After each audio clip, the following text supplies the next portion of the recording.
আমি হইলাম মানবতার ফেরিওয়ালা। আমি কুড়িগ্রামে আসছি, দেখছেন আমার আশেপাশে যে বন্যার পানি। কেউ মানবতার ফেরিওয়ালা আছে? সবাই হলো স্বার্থসিদ্ধি করার মানবতার ফেরিওয়ালা। হ্যাঁ, যখন বন্যা লাগে তখন তারা বন্যার সময় আসিয়ে ওই নেয় ভাই আমার ওই বিকাশ নাম্বার দেওয়া আছে কমেন্ট বক্সে, আমার হলো রকেট নাম্বার দেওয়া আছে, ওইখানে টাকা দেন। হ্যাঁ, আমি অর্ধেক খাবো, মানে তারা অর্ধেক খাবে আর বন্যা কবলিত লোকদের অর্ধেক দেবে। এটা হলো তাদের কি একটা ব্যবসা। এদের থেকে দূরে থাকবেন। হ্যাঁ, একদম এদের থেকে দূরে থাকবেন। আমি হইলাম প্রকৃত মানবতার ফেরিওয়ালা।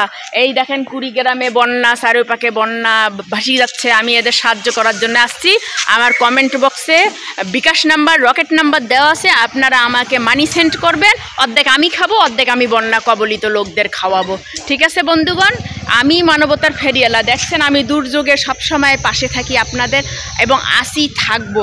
কই প্রকৃত মানবতার ফেরিওয়ালারা? যেখানে স্বার্থ, যেখানে টাকা সেখানে ওরা, টাকা নাই যেখানে, ওরা নাই সেখানে। কতগুলো মানবতার ফেরিওয়ালা দেখলেন বন্যায় টন্যায়? হ্যাঁ, একটাও আছে এ পর্যন্ত? কোনো মানবতার ফেরিওয়ালা নাই। আমি হইলাম, এই দেখছেন এই যে আমার পাশে এই যে বন্যার পানি টলবল করতেছে।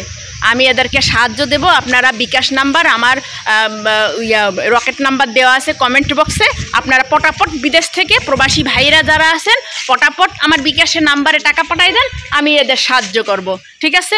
আমি প্রকৃত মানবতার ফেরিওয়ালায়। যারা এতদিন দেখছেন এরা সব পকেট মারা, অর্ধেক খায়, অর্ধেক বন্যার্তদের দেয়। এদের থেকে দূরে থাকবেন, এদের কোনো টাকা পয়সা দিবেন না।